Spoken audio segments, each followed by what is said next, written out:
Hello दोस्तों, स्वागत है आपका अपने यूट्यूब चैनल ऑनलाइन तैयारी क्लासेस में।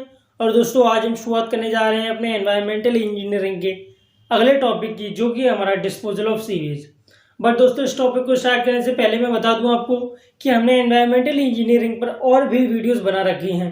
अगर आपने हमारी वीडियोज़ नहीं देखी हैं तो हमने उनका लिंक डिस्क्रिप्शन में दे रखा है और आप हमारे चैनल की प्लेलिस्ट में भी जाकर देख सकते हैं। ठीक है दोस्तों, अब आइए स्टार्ट करते हैं इस टॉपिक को। तो डिस्पोजल ऑफ सीवेज है क्या? अब दोस्तों होता क्या है कि हमने सीवेज का ट्रीटमेंट पढ़ रहे थे हम, तो हम सीवेज जानते हैं क्या है। हमारा सीवेज क्या होने वाला है, हमारे घरों से निकलने वाली गंदगी होने वाला है जनरली। अब वो नाले के थ्रू बह रहा है, अब हम इसे डिस्पोज क्या करेंगे, यानी अब इसे हम ठिकाने कहाँ लगाएंगे। हो सकता है इसे हम किसी रिवर में मिला दें, हो सकता है दोस्तों में एक बहुत बड़ा गड्ढा खोदें और उसमें सारा सीवेज भर दें। तो जो हम सीवेज को अपने ठिकाने लगाएंगे वही क्या कहलाता है हमारा, वही कहलाता है हमारा डिस्पोजल ऑफ सीवेज।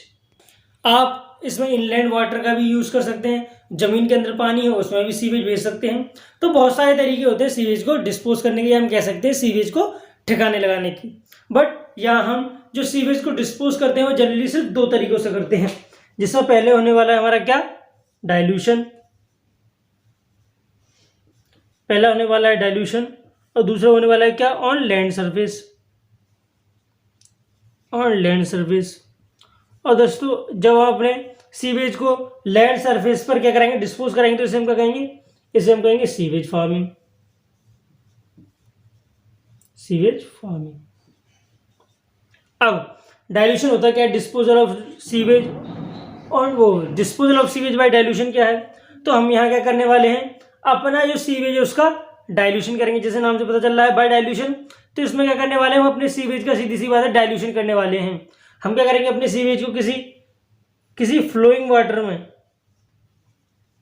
अपने सीवेज को किसी फ्लोइंग वाटर में छोड़ देंगे, जिससे क्या होगा, जिससे हमारे सीवेज का तो डाइल्यूशन हो जाएगा, यानी जो इसमें कंसेंट्रेशन ऑफ सॉलिड होगा, या हम कह सकते हैं कंसेंट्रेशन ऑफ ऑर्गेनिक मैटर होगा, वो क्या हो जाएगा, वो तो कम हो जाएगा पर लीटर। ठीक है, पर लीटर कम हो जाएगा। और फ्लोइंग वाटर की हेल्प से हम क्या कर सकते हैं, फ्लोइंग वाटर में सेल्फ क्लींजिंग वेलोसिटी होती है, जिसकी वजह से ये जो हमारी रिवर है या कोई और भी हो, कोई फ्लोइंग वाटर हो, वो क्या होगा, वो अपने आप साफ भी होता जाएगा। तो डाइल्यूशन हम क्या करने वाले हैं, अपने सीवेज को किसी वाटर में जाकर मिला देने वाले हैं। और दोस्तों हम जो डाइल्यूशन करेंगे वो किस पे डिपेंड करेगा, वो मेनली हमारा डिपेंड करेगा डाइल्यूशन फैक्टर पर। डीएफ क्या है, डीएफ हमारा डाइल्यूशन फैक्टर, जो हम आगे चल के देखने वाले हैं किस तरीके से डाइल्यूशन फैक्टर पर ये हमारा डिपेंड करने वाला है। अब आता है ऑन लैंड सरफेस और सीवेज फार्मिंग। दोस्तों जो हमारा फर्स्ट प्रेफरेंस होनी चाहिए वो हमेशा डाइल्यूशन ही होनी चाहिए। अगर मान लीजिए आप ऐसी जगह रहते हैं जहां दूर दूर तक कोई रिवर नहीं है, अगर दूर दूर तक कोई रिवर नहीं तो हम वहां पे किसकी हेल्प लेंगे, वहां पे हम हेल्प लेंगे लैंड सरफेस की। अब हम लैंड सरफेस भी में भी कंडीशन क्या फॉलो करते हैं, तो ये दोस्तों याद रखिएगा, जो लैंड होती है हमारी वो कैसी होनी चाहिए, वो हमारी बैरन लैंड होनी चाहिए। कैसी लैंड होनी चाहिए, बैरन लैंड, BARREN, यानी कि उपजाऊ नहीं होनी चाहिए, पतझड़ जमीन होनी चाहिए, उसमें कुछ भी नहीं उगता हो, ऐसी जमीन लेंगे हम, उसे क्या कहते हैं, बैरन लैंड। अब दूसरी बात कि उसके आसपास, उस लैंड के आसपास कोई पॉपुलेशन नहीं होनी चाहिए, यानी कोई इंसान नहीं रहना चाहिए, बिल्कुल खाली जमीन हो, बहुत टाइम से खाली पड़ी हो, ऐसी जमीन हम इस्तेमाल करते हैं। क्यों, क्योंकि हो सकता है जब सीवेज का डिकम्पोजिशन हो तो वहाँ पर क्या होगा, हार्मफुल गैस भी निकल सकती हैं, और क्या होगा, वहाँ पर जो हमारे न्यूसेंस होते हैं, हम क्या कह सकते हैं, फ्लाइज होती हैं, और दोस्तों क्या होते हैं, हमारे और भी इंसेक्ट जो होते हैं वो सीवेज पर आकर बैठते हैं, फिर घरों में जाएंगे तो क्या करेंगे, जिसकी वजह से हमें डिसीज फेस करनी पड़ सकती हैं। तो इसलिए हम ऐसी लैंड लेते हैं जो बैरन लैंड, जो उपजाऊ ना हो, बिल्कुल बेकार जमीन हो, और जहाँ कोई पॉपुलेशन ना हो। ठीक है दोस्तों, ये तो क्या था, ये था इंट्रो। अब सबसे पहले हम इस पर स्टार्ट किससे करते हैं, disposal of sewage by dilution. तो अब आता है हमारा क्या, disposal of sewage by dilution. तो पहली बात हमने आपसे क्या कही थी, जो डाइल्यूशन होगा हम इसमें क्या करेंगे, अपने सीवेज को किस में डाल देंगे, अपने सीवेज को किसी वाटर में हम डाल देने वाले हैं। ये हमने डाइल्यूशन पढ़ा, ये होता है हमारा डाइल्यूशन। अब जो डिस्पोजल ऑफ सीवेज होता है, डाइल्यूशन वो किस पर डिपेंड करता है, बट हमारा डिपेंड करता है किस पर, डाइल्यूशन फैक्टर पर। DF क्या है, dilution factor.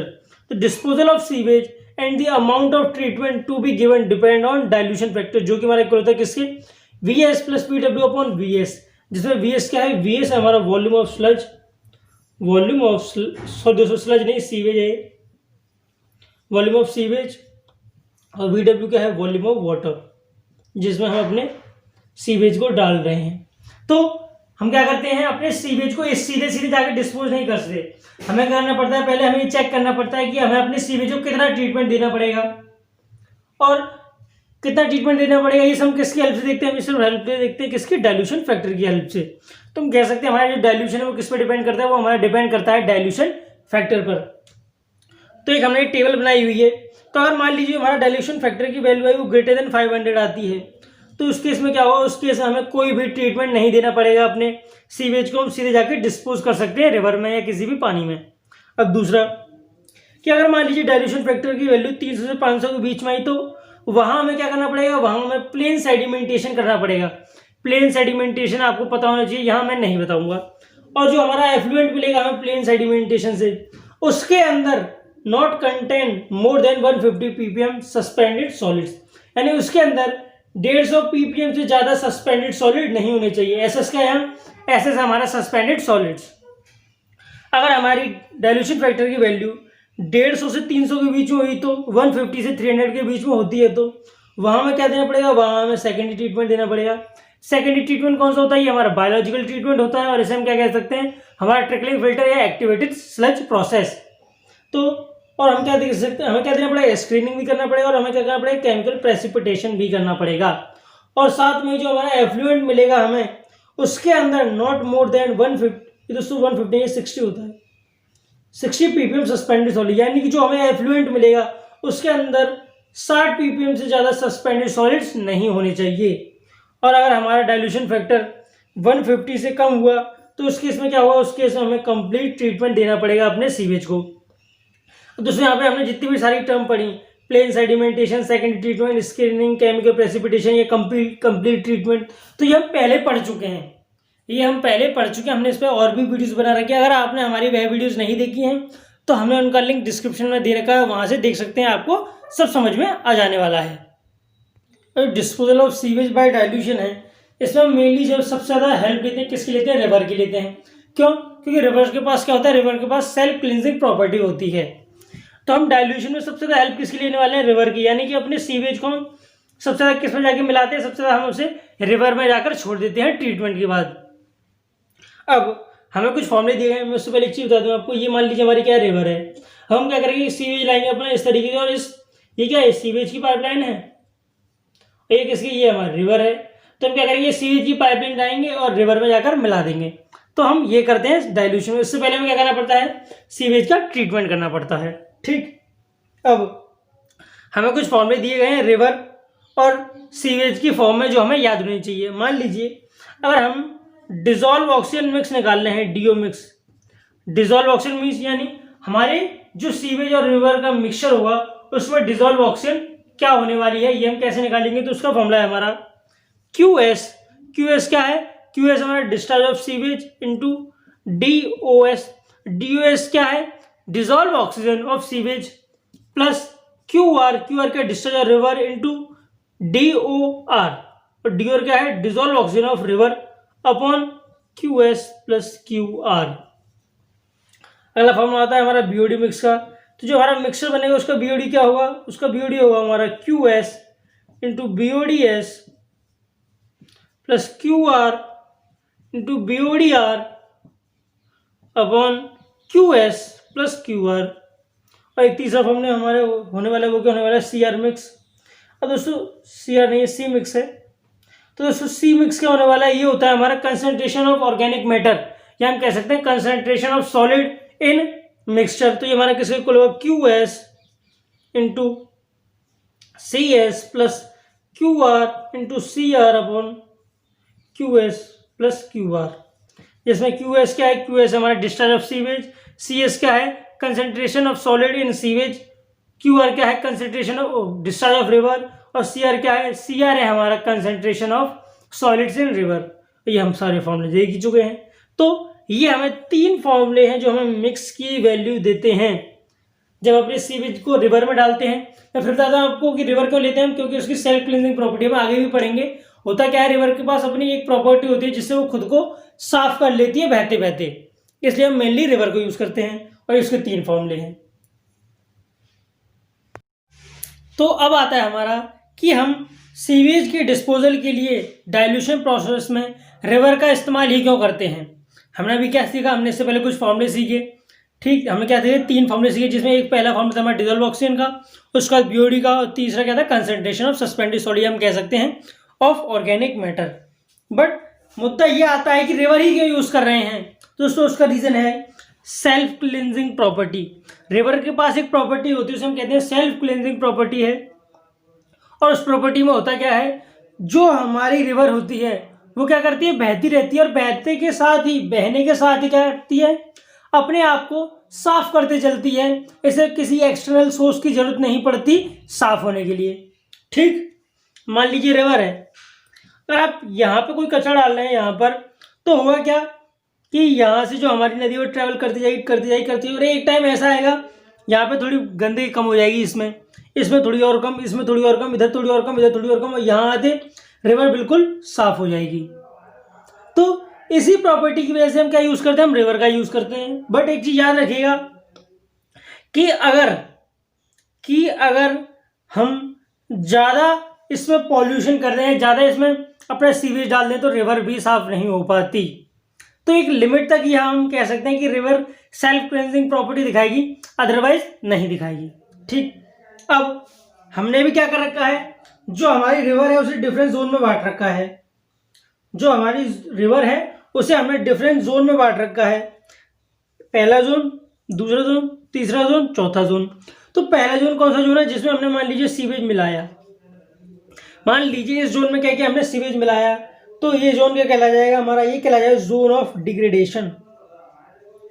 Zone of degradation. अब आता है दूसरा जोन। मान लीजिए यहां से यह हमारा क्या हुआ, हमारी रिवर के वाटर का और हमारे सीवेज का मिक्स हुआ। अब वो मिक्सचर यहाँ पहुंचेगा, तो दोस्तों ये दूसरे जोन में पहुंचेगा, इसे क्या कहेंगे हम, इसे कहेंगे जोन ऑफ डिकम्पोजिशन।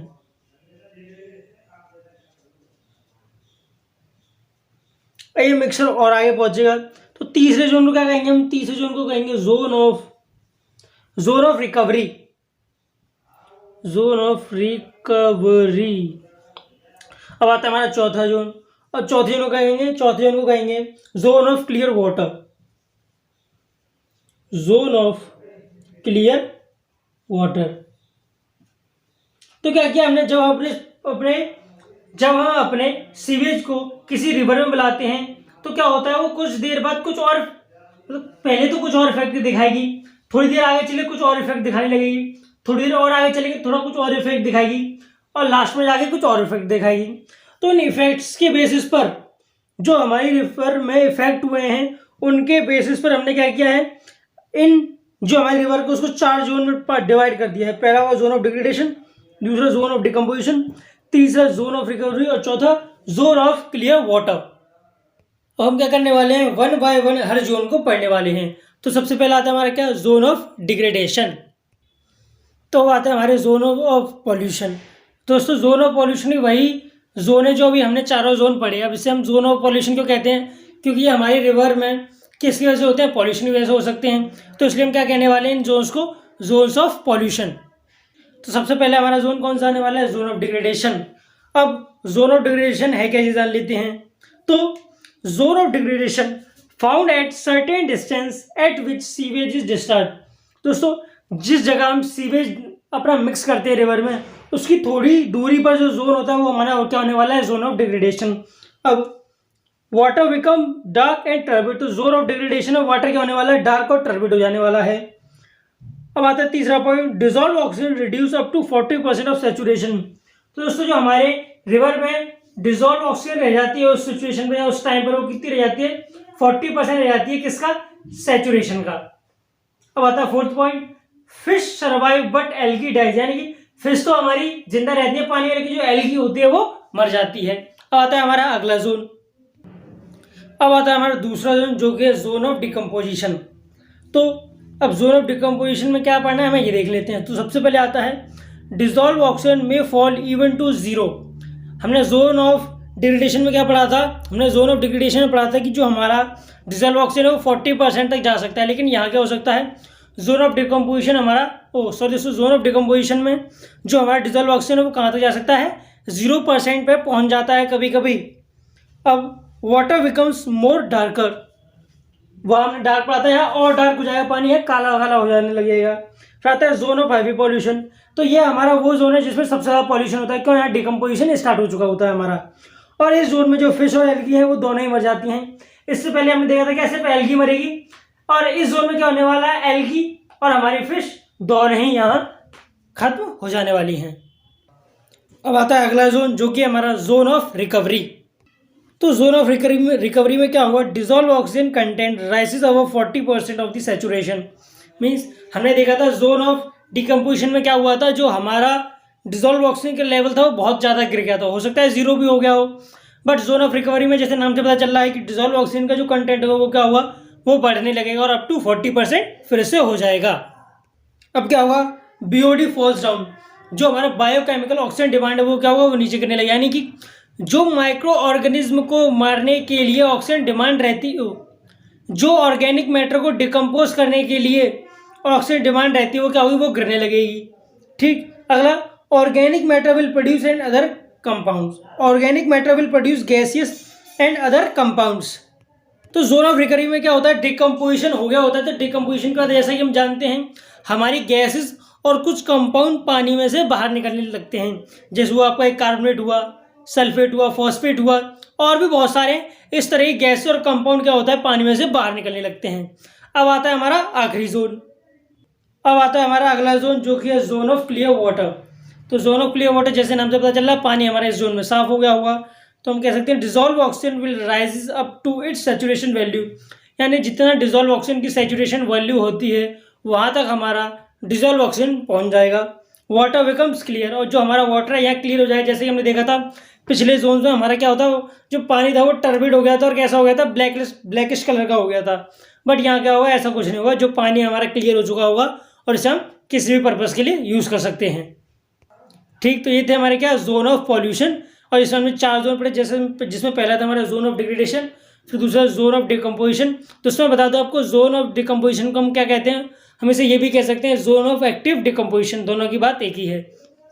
फिर आता है हमारा अगला जोन जो कि था जोन ऑफ रिकवरी, और फिर आया हमारा लास्ट जोन जो कि था जोन ऑफ क्लियर वाटर। और हमने क्या पढ़ा, हमने इन चारों ही जोन्स की प्रॉपर्टी पढ़ी। तो आता है हमारा क्या, स्टीटर-फिलिप्स इक्वेशन। तो स्टीटर-फिलिप्स इक्वेशन क्या है, दो साइंटिस्टों ने अपनी इक्वेशन दी related to dissolve oxygen and time. हमने देखा हमारी रिवर में हमने क्या किया, सीवेज मिलाया, उसके बाद उसने हमें 4 जोन्स दिए। तो जब हमें 4 जोन्स मिले तो हमने देखा पहले क्या था, डिसॉल्व ऑक्सीजन कम हो रही थी, फिर आगे चल के ऑक्सीजन हमारी क्या थी, बढ़ जा रही थी पानी में या रिवर में। तो उसी के बेसिस पर स्टीटर-फिलिप्स ने एक अपना कर्व दिया और साथ में क्या दिया, हमें साथ में कुछ इक्वेशन दी। अब हम वो इक्वेशन पढ़ने वाले हैं। तो सबसे पहले मान लीजिए क्या है, ये रिवर है, ये एक रिवर है। जब इसमें हम क्या करें, हमने सीवेज ऐड किया, इसमें हमने क्या किया, सीवेज ऐड कर दिया है। तो हुआ क्या, अब सीवेज ऐड होगा तो सीवेज में क्या होता है, ऑर्गेनिक मैटर। सीवेज में क्या होने वाला है, सीवेज में होने वाला है हमारा ऑर्गेनिक मैटर।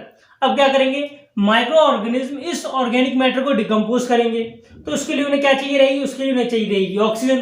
तो वो क्या करेंगे, ऑक्सीजन को यूज करेंगे इन ऑर्गेनिक मैटर को डिकम्पोज करने में। तो जिसकी वजह से क्या होगा, हमारी ऑक्सीजन का लेवल कम होता जाएगा।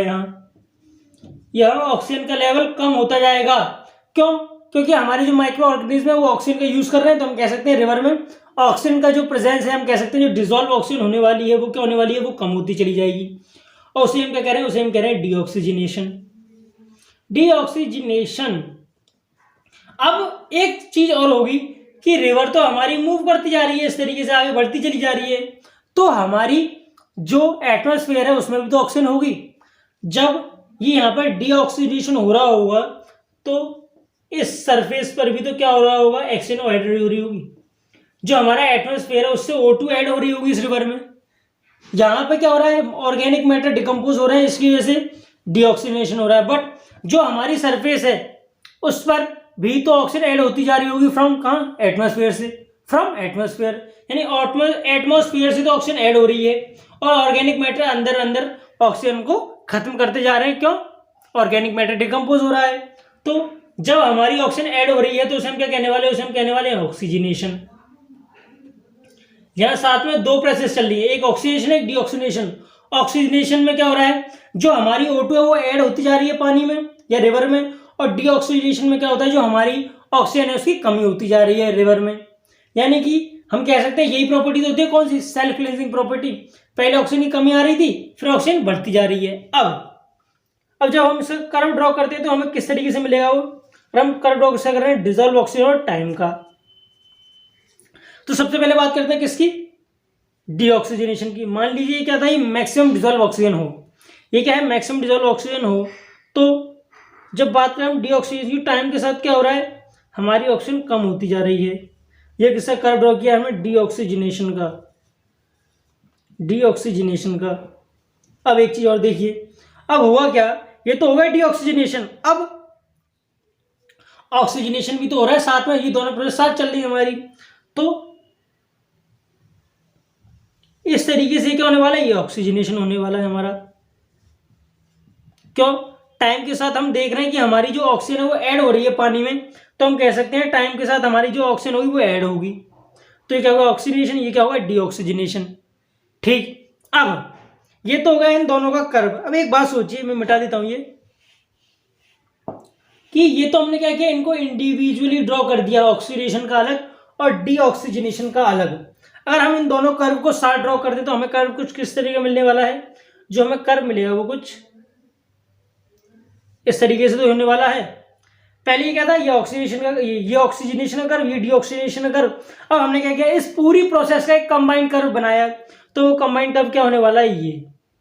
और इस कर्व को क्या कहते हैं हम, इस कर्व को कहते हैं हम सैग कर्व। इस कर्व को हम कहते हैं क्या, सैग कर्व या ऑक्सीजन सैग कर्व। क्या आपको सैग कर्व दे रखा है कहीं, ऑक्सीजन सैग कर्व दे रखा हो, तो दोनों का मीन एक ही है। अब मैं क्या कर रहा हूं, इस कर्व को यहां ड्रॉ कर देता हूं अलग। तो जो हमें ऑक्सीजन सैग कर्व या सैग कर्व का जो हमें रिप्रेजेंटेशन मिलने वाला है डिसॉल्व ऑक्सीजन और टाइम के बीच में, वो क्या होने वाला है, वो होने वाला है हमारा कुछ इस तरीके से। ये क्या होने वाला है दोस्तों, इससे थोड़ा नीचे होगा, ये क्या है, हमारी मैक्सिमम ऑक्सीजन है यहाँ पर, तो क्या होने वाला है, ये कुछ इस तरीके से होगा। एक चीज और बता दूं मैं आपको, ये पॉइंट कौन सा आने वाला है, ये पॉइंट होने वाला है डिसॉल्व ऑक्सीजन मैक्सिमम का। यहाँ पर डिसॉल्व ऑक्सीजन मैक्सिमम होगी, यहाँ से हमारा सैग कर्व स्टार्ट करेगा और यहाँ तक पहुँचेगा। ठीक, ये हुई बात। अब अभी डिस्टेंस ये रह जाएगा इतना डिसॉल्व ऑक्सीजन। ये क्या है दोस्तों, ये वो ऑक्सीजन है जो भरपाई नहीं हो पाएगी। इस ऑक्सीजन की भरपाई नहीं हो पाएगी सैग कर्व में। हो सकता है बहुत टाइम बाद लॉन्ग ड्यूरेशन के बाद कि इसकी भरपाई हो जाए, लेकिन यहाँ हम देखें तो ऐसे चांसेस कम ही होते हैं। तो इसे हम क्या कहने वाले हैं, इसे हम कहने वाले हैं डेफिसिट ऑक्सीजन। यानी इतनी ऑक्सीजन की क्या होने वाली है, इतनी ऑक्सीजन की कमी होने वाली है। अब और आगे चीज समझिएगा, ये तो होगी डेफिसिट ऑक्सीजन। अब ये भी क्या, अगर मान लीजिए हम इस पॉइंट पे ले रहे हैं, एट पॉइंट टी, अब हुआ क्या कि ये ऑक्सीजन भी तो कमी हो रही है। इस पॉइंट पे देखा तो इतनी ऑक्सीजन की कमी हो रही है, इस पॉइंट पे देखेंगे तो इतनी ऑक्सीजन की कमी होगी इस ऑक्सीजन की, और इतने पॉइंट पे देखा तो इस ऑक्सीजन की कमी होने वाली है। तो जैसे जैसे सैग कर्व हमारा आगे जाता जाता है, एक पॉइंट तक तो हमारी क्या होगी, ऑक्सीजन में कमी होती जाएगी। फिर थोड़े टाइम बाद क्या होगा कि ये ऑक्सीजन कमी हुई ना, ये कम होती जाएगी। यहाँ देख सकते हैं आप, पहले कुछ कम थी ऑक्सीजन, यहाँ देखा और ज्यादा कम हो गई, यहाँ देखा फिर बहुत ज्यादा कम हो गई, फिर उसके और आगे जाएंगे थोड़ा, तो क्या हुआ कि ये जो ऑक्सीजन में कमी आ रही थी वो भरपाई होने लगी उसकी, यानी ऑक्सीजन ज्यादा रेट से अंदर आने लगेगी। यहाँ से और ऑक्सीजन आई, यहाँ से और ऑक्सीजन आई, तो इस तरीके से हमारा सैग कर्व डाउन होता है। अब मैं इस चीज को मिटा देता हूँ, जो मेन बात आती है वो क्या है हमारी। अब दोस्तों जो हमारी यहाँ पर ऑक्सीजन में कमी आई है, होनी चाहिए यहाँ तक, होनी चाहिए थी हमारी जो ऑक्सीजन वो यहाँ तक होनी चाहिए थी, इस लेवल तक, बट ये मान लो पहुंच गई कहाँ, यहाँ। अब यहीं तो पहुंच गई, इस कर्व का पॉइंट देखो तो यहाँ आ गया ना। तो हम कह सकते हैं कि इस ऑक्सीजन की भी तो कमी आई है हमारे रिवर में, बिल्कुल आई है। तो जो ऑक्सीजन की कमी आती है हमारी रिवर में, उसे हम क्या कहते हैं, डीटी। और डीटी क्या है, डीटी भी हमारा डेफिसिट, ये डीटी यहां लिख दूंगा मैं, डीटी क्या है, डीटी हमारा डेफिसिट ऑक्सीजन। अब ये भी डेफिसिट ऑक्सीजन, ये भी डेफिसिट ऑक्सीजन, तो इसे हम क्या लिखने वाले हैं, जो ये डेफिसिट ऑक्सीजन, ये कौन सा है हमारा, ये हमारा इनिशियल डेफिसिट, कि इतनी कम शुरुआती फेज में जो ऑक्सीजन में कमी आई वो इनिशियल डेफिसिट ऑक्सीजन। ये पॉइंट क्या है, ये हमारा मैक्सिमम डीओ यानी मैक्सिमम डिजोल्व ऑक्सीजन, और ये पॉइंट क्या है, ये हमारी डेफिशिएंट ऑक्सीजन यानी इतनी कमी आई हमारे किसमें, रिवर के डीओ, रिवर के डिजोल्व ऑक्सीजन में। तो यहां लिख देता हूं मैं डीटी क्या है, डीटी है हमारा डेफिशिएंट ऑक्सीजन, यानी इतने पानी इतनी डिजोल्व ऑक्सीजन की कमी है, होनी यहां तक चाहिए थी, मिली हमें यहां। अब एक चीज और आती है, अब डीसी क्या है, अब एक चीज आती है डीसी, यहीं लिख देता हूं। अब आता है डीसी, डीसी क्या है, डीसी होने वाला है हमारा मैक्सिमम डीटी। जो डीटी की वैल्यू हमारी मैक्सिमम आएगी वही क्या कहलाएगी हमारी, वो कहलाएगी डीसी, ठीक है, यानी मैक्सिमम डेफिशिएंट ऑक्सीजन। अब ये देख सकते हैं यहां पर पॉइंट जो कर्व का ये पॉइंट है ये सबसे नीचे है, इस पॉइंट पर डिसॉल्व ऑक्सीजन सबसे कम होगी। अब बात करें इस कर्व की, तो इस पॉइंट पर डिसॉल्व ऑक्सीजन सबसे कम होगी, तो dt किसके इक्वल हो जाएगा, dt इक्वल हो जाएगा dc के, ठीक। यहां पॉइंट पे क्या है, यहां पे भी कुछ dt होगा, यहां पे भी कुछ dt, यहां पे भी कुछ dt, इसलिए dt तो हर जगह होगा, बट यहां क्या होने वाला है, यहां मैक्सिमम होने वाला है, ठीक। अब स्ट्रीटर फिल्म्स ने कुछ इक्वेशन दी जिनकी हेल्प से हम क्या कर सकते हैं, हम dt और अपना dc निकाल सकते हैं। तो एक बात सोचिए, ये क्या है, ये dt यानी डेफिशिएंट ऑक्सीजन, तो हम इसे क्या ले सकते हैं, dissolve oxygen at time t। अब बात करें इस पॉइंट की, तो ये क्या है, ये होने वाली हमारी क्या, डिसॉल्व ऑक्सीजन, ये होने वाला हमारा क्या, dissolve oxygen at time t, तो हम इसे क्या लिख रहे हैं, DOT। अब हमें कुछ इक्वेशन दी गई है जिनकी हेल्प से हम क्या निकाल सकते हैं, इनकी वैल्यू निकाल सकते हैं। जैसे पहली इक्वेशन आती है हमारी dt will be equals to dt will be equals to DOS, ये क्या है दोस्तों, dissolve oxygen at saturation, dissolve oxygen at saturation, DOS ये वाला point, DOS minus dissolve oxygen at time t, तो हमें क्या मिल जाएगी, यहां से हमें मिल जाएगी डेफिशिएंट ऑक्सीजन, ठीक। अब हमें क्या दिया गया है, कुछ और इक्वेशन भी दी गई है dt की जो हमें याद रहनी चाहिए, और वो किसकी फॉर्म में है, वो हमारी ऑक्सीजनेशन कांस्टेंट, और हम कह सकते हैं और हमारी डीऑक्सीजनेशन कांस्टेंट के फॉर्म में दी गई हैं, ठीक। मैं इसे यहां लिखता हूं इक्वेशन को, dt will be equals to DOS dissolve oxygen saturation minus dissolve oxygen at time t, DOT ये है और DOS ये है, ठीक, याद रखिए। अब मैं क्या कर रहा हूं दोस्तों, ये साइड मिटा रहा हूं, यहां पर हम क्या लिखने वाले हैं, इक्वेशन लिखने वाले हैं। तो जो हमारी इक्वेशन है मैं क्या कर रहा हूं, मैं यहां लिख देता हूं। तो dt डेफिशिएंट ऑक्सीजन, ये हमारा इसका फॉर्मूला क्या है, इसका फॉर्मूला है हमारा KD S not upon KD minus दोस्तों KR माइनस KD ई रेशुअर माइनस KDT माइनस ई रेशुअर माइनस KRT। टी क्या है, किसी टाइम पर हमें क्या निकालना है, dt निकालना है। मान लीजिए हमें इधर निकालना है, हम या तो इस फॉर्मूले से निकाल सकते हैं अपनी dt की वैल्यू। अगर हमें dt की वैल्यू, अगर हमें DOS और DOT नहीं पता है तो हम कौन सा फॉर्मूला सॉल्व करेंगे, ये वाले, जिसका फॉर्मूला है KD इंटू एसेट upon KR minus KD e raise to power minus KDT minus e raise to power KRT। अभी KD और KR क्या हम ये भी देखने वाले हैं, plus D not e raise to power minus KRT, ठीक। अभी डी नोट क्या है दोस्तों, डी नोट होता है हमारा इनिशियल डेफिशिएंट ऑक्सीजन। क्या दोस्तों, डी नोट क्या है, इनिशियल डेफिशिएंट ऑक्सीजन। इतनी जो ऑक्सीजन की कमी रहने वाली ये कहलाता है हमारा इनिशियल डेफिशिएंट ऑक्सीजन। इसकी वैल्यू आपको पता होनी चाहिए। अब आता है दूसरा फॉर्मूला, तो DC। अब DC क्या होने वाला है, DC होता है हमारा मैक्सिमम DT। DC क्या है, DC हम जानते हैं, DC हमारा मैक्सिमम DT। तो इसका फॉर्मूला होने वाला है हमारा क्या, KD upon KR S not E rest power minus KDT, ठीक है दोस्तों। अब दोस्तों DC को हम मैक्सिमम DT हम कह भी कह सकते हैं, हम इसे कहते हैं critical deficient oxygen, critical deficient oxygen. और जिस टाइम पे हमें क्रिटिकल डेफिशिएंट ऑक्सीजन मिल रही होती है हम क्या कहते हैं, क्रिटिकल टाइम, या हम लिख सकते हैं TC। तो हम क्या लिख रहे हैं, TC यानी क्रिटिकल टाइम। अब आता है हमारा तीसरा फॉर्मूला, तो तीसरा फॉर्मूला क्या है, अब बात करें TC का यानी क्रिटिकल टाइम। तो क्रिटिकल टाइम का फॉर्मूला हमारा आता है TC will be equals to 1/KR-KD log KR/KD 1 - D naught KR-KD/KD S naught।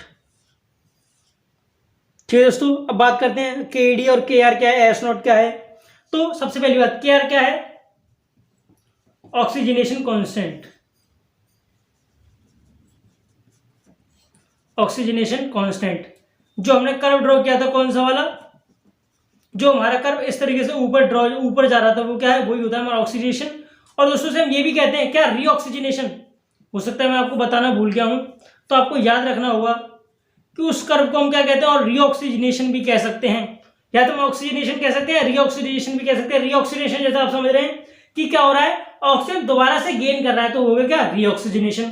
तो आप उसे ऑक्सीजनेशन और रीऑक्सीजनेशन कुछ भी कह सकते हैं, और हम केआर को ऑक्सीजनेशन कांस्टेंट या रीऑक्सीजनेशन कांस्टेंट कुछ भी कह सकते हैं। फिर आता है केडी।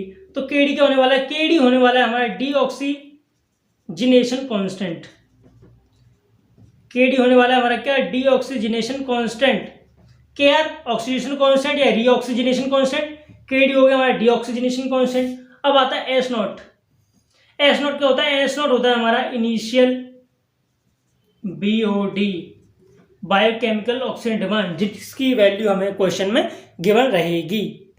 तो उस तरह से नंबर गायब हुए हैं, तो मैं लिख दूं आपको, ये हमारा पहला फॉर्मूला था, ये हमारा दूसरा, और ये हमारा तीसरा, और ये हमारा एक फॉर्मूला ये है। तो हमने यहाँ कितने फॉर्मूले सीखे, यहाँ हमने टोटल 4 फॉर्मूले सीखे, और हमें चारों ही याद रहने चाहिए। और मैं बता दूं दोस्तों कि इस कर्व के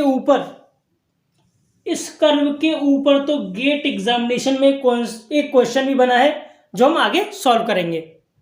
तो हो सकता है पिछली बार इससे आया हो कर्व से, इस बार हो सकता है इक्वेशन से आ जाए। तो ये इक्वेशन हमारे लिए इंपॉर्टेंट इक्वेशन होने वाली है। और दोस्तों आपको मैं एक चीज और बता दूं, अगर बात करें सेल्फ प्योरिफिकेशन रेशियो की, तो self purification ratio of river, ये किसके इक्वल होता है दोस्तों, ये इक्वल होता है हमारा self purification ratio will be equals to KR/KD। KR क्या है, KR है हमारा रीऑक्सीडेशन कांस्टेंट, और KD क्या है, KD है हमारा डीऑक्सीजनेशन कांस्टेंट। तो ये किसके इक्वल, तो हमारा सेल्फ प्यूरिफिकेशन रेशियो किसके इक्वल होता है, ये हमारा इक्वल होता है KR/KD के। तो जब से हम डिस्पोजल ऑफ सीवेज में किसकी बात कर रहे थे, डाइल्यूशन से रिवर की, और हम बात करें कि अगर हमें इनलैंड वाटर की हेल्प से अगर डिस्चार्ज करना हो, तो उसकी कैरेक्टरिस्टिक क्या होनी चाहिए, वो देख लेते हैं हम। तो characteristics of sewage discharge into inland water, और पानी, जमीन के अंदर जो पानी होता है, अगर उसमें हम अपनी सीवेज को डाल दें, तो उसके लिए हमारी सीवेज की क्या कैरेक्टरिस्टिक होनी चाहिए, वो देखते हैं हम। तो सबसे पहले BOD 5 पता होना चाहिए दोस्तों, होना चाहिए 20 mg पर लीटर, यानी अगर हमारा BOD 20 mg पर लीटर से ज्यादा है, तो हम उसे अपने इनलैंड वाटर में डिस्चार्ज नहीं करेंगे। फिर आता है हमारा COD की लिमिट दे रही है कितनी, 250 mg पर लीटर। बात करें ऑयल एंड ग्रीस की, तो ऑयल एंड ग्रीस की लिमिट क्या दे रही है, 10 mg पर लीटर। और बात करें टोटल सस्पेंडेड सॉलिड्स की, तो टोटल सस्पेंडेड सॉलिड्स की लिमिट दे रखी है हमें कितनी, 30 mg पर लीटर। अब आता है हमारा क्या, disposal of sewage on land surface. अब आता है हमारा क्या, disposal of sewage on land surface.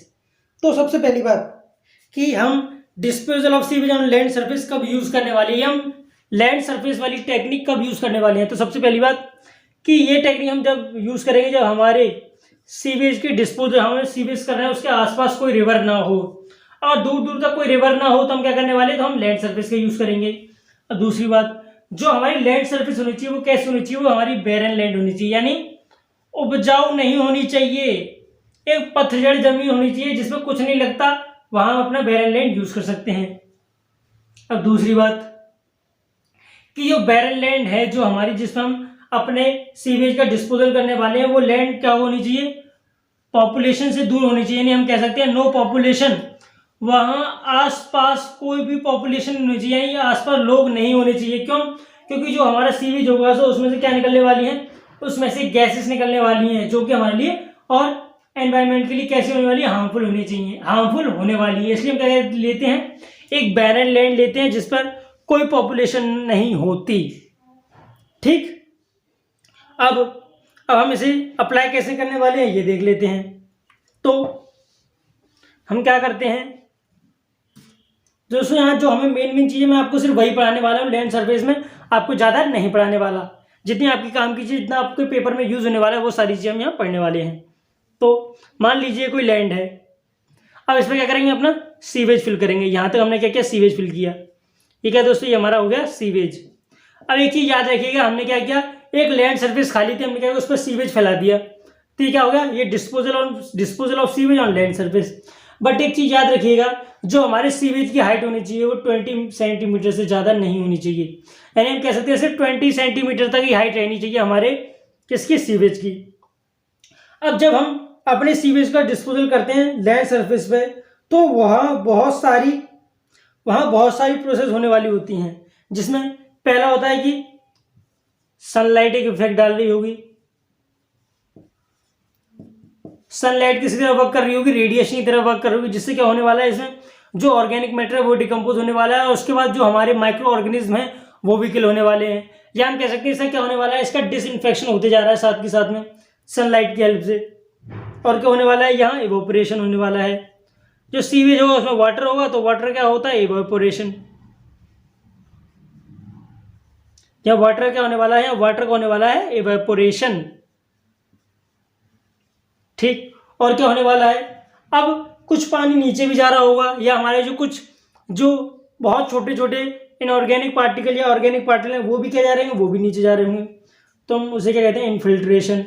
तो इन्फिल्ट्रेशन भी हो रहा होगा। अब सीवेज के अंदर क्या हो रहा होगा, सीवेज के अंदर हमारा ऑक्सीडेशन और रिडक्शन भी हो रहा होगा। ऑक्सीडेशन एंड रिडक्शन ये भी हो रहा होगा। यहाँ इवेपोरेशन भी हो रहा है, ऑक्सीडेशन रिडक्शन भी हो रहा है, इन्फिल्ट्रेशन भी हो रहा है, सनलाइट की वजह से क्या हो रहा होगा, यहाँ डिसइंफेक्शन भी हो रहा होगा।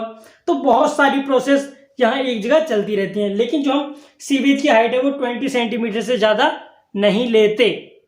अब वो बात है कि क्यों नहीं लेते, अब ये देख लेते हैं। तो होता क्या है कि हम जो चाहते हैं, जो हमारे सीवेज का डिकम्पोजिशन हो कैसी प्रोसेस हो, एरोबिक प्रोसेस हो। हम तो चाहते थे एरोबिक प्रोसेस हो। क्यों, जो एरोबिक प्रोसेस होती है ना, उससे बहुत फास्ट प्रोसेस होती है। एरोबिक प्रोसेस बहुत फास्ट प्रोसेस होती है। इस वजह से क्या होता है, जो सीवेज होते हैं हमारे वो जल्दी डाइजेशन हो जाता है उनका। और सनलाइट की वजह से क्या होता है, ऑर्गेनिक मैटर भी साथ में मरते हुए हमारे सनलाइट की वजह से क्या होता है, जो हमारे माइक्रो ऑर्गेनिज्म है वो भी मरते हुए चले जाते हैं साथ के साथ। तो हम चाहते हैं कि हमारी एरोबिक प्रोसेस हो। और एरोबिक प्रोसेस का एक फायदा और है क्या, हार्मफुल गैसेज रिलीज नहीं होती, हार्मफुल गैसेस भी रिलीज नहीं हुई होती। बट होता क्या है कि अगर हम 20 सेंटीमीटर से ज़्यादा साइज, अगर ज़्यादा साइज दे देंगे, हम कह सकते हैं ज़्यादा हाइट दे देंगे, अगर मान लीजिए हाइट यहाँ तक पहुँच गई, तो हुआ क्या कि ऊपर तो एरोबिक प्रोसेस हो रही होगी, और अंदर इस जगह क्या होगा, 20 सेंटीमीटर से ज़्यादा और हम अपनी हाइट दे देंगे सीवेज की, तो इस जगह क्या होगा कि ऑक्सीजन तो पहुँच नहीं पा रही होगी अंदर, तो एनारोबिक प्रोसेस स्टार्ट हो जाएगी। हम जानते हैं एनारोबिक प्रोसेस हमारी वो प्रोसेस होती है जो ऑक्सीजन की एब्सेंस में होती है। अब इसमें इसकी दिक्कत क्या है कि एक तो ये स्लो प्रोसेस है, तो हम कह सकते हैं यहाँ डिकम्पोजिशन जो हो रहा होगा सीवेज का वो बहुत स्लो हो रहा होगा। और क्या दिक्कत है इसकी, जब डिकम्पोजिशन होता है, जब एनारोबिक प्रोसेस होती है, तो उसमें क्या निकलती है, हार्मफुल गैसेस निकलती हैं। तो यहाँ क्या होने वाला है, यहाँ हार्मफुल गैसेस भी निकलने वाली हैं। तो इसलिए हम यहाँ क्या चाहते हैं, यहाँ हमारी एरोबिक प्रोसेस फॉलो हो। तो दोस्तों बात करें हार्मफुल गैसेस की, तो एरोबिक प्रोसेस में भी निकलती हैं, एनारोबिक में भी निकलेंगी। बट एरोबिक प्रोसेस में क्या होता है, गैस कम निकलती है और जो हमारा सॉलिड है वो ज़्यादा बचता है। और बात करें एनारोबिक प्रोसेस की, तो यहाँ पर क्या होता है, यहाँ पर गैसेस ज़्यादा होती हैं। यहाँ पर हम जानते हैं गैसेस ज़्यादा होती है, यहाँ पर क्या होती है, हमारी गैसेस कम होती हैं। इसलिए हम एरोबिक प्रोसेस चाहते हैं, क्योंकि हमें ये प्रोसेस फास्ट भी चाहिए रहती है। ठीक, तो जो हमारी disposal of sewage on land surface, ये कैसी प्रोसेस होने वाली है, एरोबिक प्रोसेस होने वाली है। आधा दोस्तों इसी लैंड सरफेस में हमारा अगला टॉपिक जो कि हमारा सीवेज सिकनेस यानी सीवेज बीमार हो गया। इसका क्या मीन है, तो इसका मीन होता है कि मान लीजिए हमारी सॉइल की लेयर थी, अब क्या हुआ, हमने इस पर सीवेज डाला, इसका डिकम्पोजिशन हुआ नहीं हुआ कंप्लीट हमें नहीं पता था, हमने क्या किया, हमने इस पर और सीवेज डाल दिया, हुआ कंप्लीट नहीं हुआ, हमें कोई दिक्कत नहीं, हमने क्या किया, और सीवेज डाल दिया। तो एक ऐसी कंडीशन आएगी कि जो नीचे की इन्फिल्ट्रेशन हो रखी होगी, या हम कह सकते हैं नीचे के वर्ड थे वो फिल हो गए, तो यहाँ इन्फिल्ट्रेशन नहीं हो रहा होगा, एरोबिक प्रोसेस स्टार्ट हो चुकी होगी इसमें अंदर। और दोस्तों हो सकता है क्या, ढंग से एवापोरेशन भी ना हो रहा हो। तो जो हमारा सीवेज है ना दोस्तों, ये ऐसे के ऐसे ही पड़ा रहेगा, इसका जो डिकम्पोजिशन है वो कैसा हो जाएगा, वो थोड़ा हार्ड हो जाएगा। वॉइड बचे नहीं, इनफिल्ट्रेशन तो हो नहीं रहा इसमें, डेप्थ बढ़ने की वजह से क्या हो रहा है, एनारोबिक प्रोसेस स्टार्ट हो गई। तो इस केस में क्या होगा दोस्तों, जो यहाँ पर जो हमारा सीवेज है उसका डिकम्पोजिशन कैसा हो जाएगा, हार्ड हो जाएगा। और जब हमारा डिकम्पोजिशन सीवेज का हार्ड हो जाता है ऑन लैंड सरफेस, उसे हम क्या कहते हैं, उसे हम कहते हैं सीवेज थिकनेस। अब क्या हुआ, सीवेज इसी में अटका रह जाएगा, उसका डिकम्पोजिशन ढंग से नहीं हो पा रहा, तो ये क्या कहलाएगा, ये कहलाएगा हमारा सीवेज थिकनेस। अब इसको सीवेज थिकनेस को हटाने के तरीके क्या होते हैं कि मान लीजिए इस लैंड पे मैंने क्या डाला, एक लेयर डाली, इस लैंड पे एक लेयर डाली, डिकम्पोज हो गया, फिर मैंने देखा कि ये लैंड तो डिकम्पोज, ये हमारा सीवेज तो डिकम्पोज हो गया, फिर हमने इस पे और डाला। अब हमने देखा कि यार ये प्रोसेस अब चल रही है इसमें, तो एक टाइम बाद क्या करेंगे, हम इस लैंड को छोड़ देंगे, इस लैंड को छोड़ देंगे और हम कह सकते हैं अदर एक दूसरी लैंड लेंगे और उस पर अपना सीवेज डिस्पोज करना स्टार्ट कर देंगे। क्यों, थोड़े बाद टाइम बाद हमें पता ही है हमारा जो हमने सीवेज डाला ये डिकम्पोजिशन हो जाएगा इसका, फिर दोबारा इस पर आ जाएंगे हम। लेकिन हमें क्या करना पड़ेगा, थोड़े टाइम के लिए इस लैंड को छोड़ना पड़ेगा। तो दूसरी कंडीशन क्या आती है, दूसरी कंडीशन हो सकती है कि दोस्तों क्या किया जाता है कि जब हमारी सीवेज थिकनेस की दिक्कत होती है तो हम क्या करते हैं, अपनी सॉइल के अंदर कुछ पाइप्स इस तरीके से गाड़ दिए जाते हैं, गाड़ दिए निकाल लिए, गाड़ दिए निकाल लिए, गाड़ दिए। अब इससे क्या होगा कि सॉइल के अंदर हमने आर्टिफिशियल वॉइड बना दिए, और आप कह सकते हैं हमने खेत को जोत दिया। आप जोत भी सकते हैं, या पाइपलाइन के थ्रू, जो यहाँ से पाइपलाइन के थ्रू क्या होगा, एयर बाहर निकलेगी, एयर भी बाहर निकलेगी पाइपलाइन के थ्रू। क्या आप क्या कर सकते हैं, आप ये तो अपने खेत को जोत सकते हैं। आपने देखा होगा खेत को जोता जाता है, ट्रैक्टर दौड़ा दिए जाते हैं उन पर, ठीक है। तो इसी तरह से हम क्या करने वाले, यहाँ पर अपने सीवेज को क्या कर देंगे, जोत देंगे, हम कह सकते हैं प्लगिंग कर देंगे इसकी। हम तीसरा कह सकते हैं पाइप प्रोवाइड कर देंगे, जिससे गैसेस और इसमें वॉइड्स प्रोवाइड हो जाए। तो ये हम तीन कंडीशन, या हम कह सकते हैं ये हम तीन केसेस फॉलो कर सकते हैं जब हमारी क्या हो, सीवेज थिकनेस हो। पहला क्या है, दूसरी लैंड यूज करेंगे, वो तो आपको करना ही करना पड़ेगा। आप सोच रहे हैं कि मैं पहले प्लगिंग कर दूं, तो प्लगिंग भी करनी पड़ेगी और साथ में अदर लैंड भी चाहिए रहेगी आपको। जब भी हम disposal sewage on land surface करते हैं तो वहाँ हमेशा क्या चाहिए रहती है, हमें दो लैंड चाहिए रहती हैं। एक पे हम अगर अपना डिस्पोजल कर रहे हैं तो दूसरी लैंड को हमें पहले से तैयार रखना पड़ेगा कि इस पर भी कभी भी हमें सीवेज रखना पड़ सकता है। और हम क्या कर सकते हैं, दूसरा हो सकता है हमारा प्लगिंग, यानी अपने खेत को जोत सकते हैं, सबको पता होगा कि खेत कैसे जोतते हैं। और तीसरा आता है हमारा क्या, हमें पाइप प्रोवाइड कर सकते हैं हम क्या, जमीन के अंदर, जिससे क्या हो गैसेस बाहर निकल सकें और जो हमारे सीवेज को जगह मिल सके। ठीक है दोस्तों, तो ये हमारी तीन प्रोसेस थी जो हम हेल्प ले सकते हैं कब, सीवेज थिकनेस तक, सीवेज थिकनेस होने पर। तो यहाँ पर हमारा डिस्पोजल ऑफ सीवेज कंप्लीट हो गया है। ठीक है दोस्तों, अगर वीडियो अच्छा लगा हो तो वीडियो को लाइक करें और चैनल को सब्सक्राइब करें। अब मिलते हैं आपसे अगले वीडियो में।